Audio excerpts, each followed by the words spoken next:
கடன் தொல்லை தாங்க முடியாத ஹீரோ நிறமாசமா இருக்க மனைவியை கூட்டிட்டு அவன் கிராமத்துக்கு வரான். வந்ததும் அவன் மனைவிக்கு குழந்தை பிறந்துருது. அந்த குழந்தைய ஒரு ஆளு எடுத்துட்டு போய் கிணத்துல போட்டுறான். பார்த்தா அந்த கிணத்துல ஏகப்பட்ட குழந்தைங்க இருந்து கிடக்குதுங்க.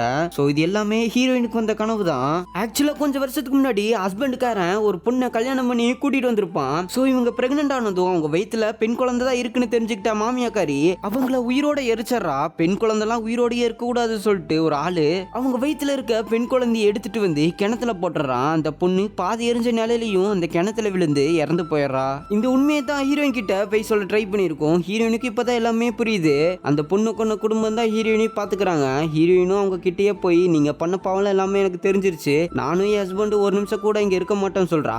ஆக்சுவலா அந்த பொண்ணோட குழந்தைய கிணத்துல போட்டு கொண்டது வேற யாரும் இல்ல, நம்ம ஹீரோயினோட ஹஸ்பண்டுக்காரன் தான். இப்ப ஹீரோயினுக்கு பெண் குழந்தை தான் பிறக்க போகுதுன்னு தெரிஞ்சுட்டு அந்த குழந்தைய கொலை பண்ணதான் இந்த கிராமத்துக்கே கூட்டிட்டு வந்திருப்பான். இந்த ஹஸ்பண்டுக்காரன் ஆல்ரெடி 4 கல்யாணம் பண்ணியிருப்பான். ஸோ அவங்களுக்கு பெண் குழந்தை தான் உண்டாயிருக்கும். இதனால அவங்களையுமே கொலை பண்ணியிருப்பான். இந்த ஹஸ்பண்டுக்காரன் ஹீரோயினும் போட்டு தள்ளலான்னு போகும்போது ஒரு லோடி பெண் குழந்தைய கொல்லணும்னு நினைக்கிறேன் உன்ன மாதிரி ஆளுங்க உயிரோடயே இருக்கக்கூடாது சொல்லிட்டு வெட்டியே கொண்டாடுறாங்க.